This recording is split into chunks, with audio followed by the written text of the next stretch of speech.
আসসালামু আলাইকুম রহমতুল্লাহ। নির্বাচনের ফলাফলের জন্য সারা রাত জেগে মোবাইল নিয়ে বসেছিলাম, বিভিন্ন মিডিয়াকে ট্রায়াল করেছি। এক এক মিডিয়া এক এক রকমের নিউজ দিচ্ছে।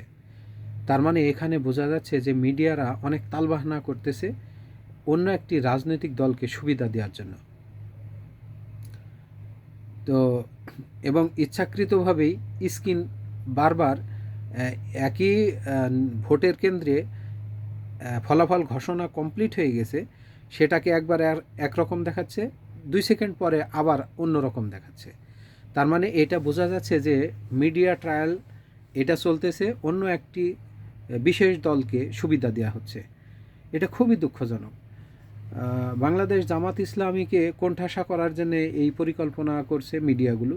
প্রথম অবস্থায় আমরা মনে করছিলাম যে মিডিয়াগুলো নিরপেক্ষ থাকবে, কিন্তু তা থাকে নেই, বড় কষ্টজনক।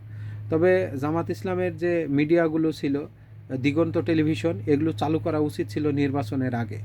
অবশ্যই এই মিডিয়া যে কতটা প্রভাব পড়ে নির্বাচনে, তা আমরা এখন বুঝতে পারতেছি। আমরা হতাশ। এখন পর্যন্ত শুক্রবার আজকে এখন পর্যন্ত কোনো ফলাফল কমপ্লিটলি পাই নাই যে আসলে কে কতটা সিট পাইছে। মানে এখন কোনো মিডিয়াকে বিশ্বাস করতে পারতেছি না। সত্যি এটা বড় দুঃখজনক। বাংলাদেশের জনগণ এইভাবেই মেনে নিচ্ছে কিভাবে বুঝলাম না। আপনারা সত্য কথা বলেন, মিডিয়া সত্য কথা বলবে, এটাই বাস্তবতা, এটাই মেনে নিতে চাই আমরা।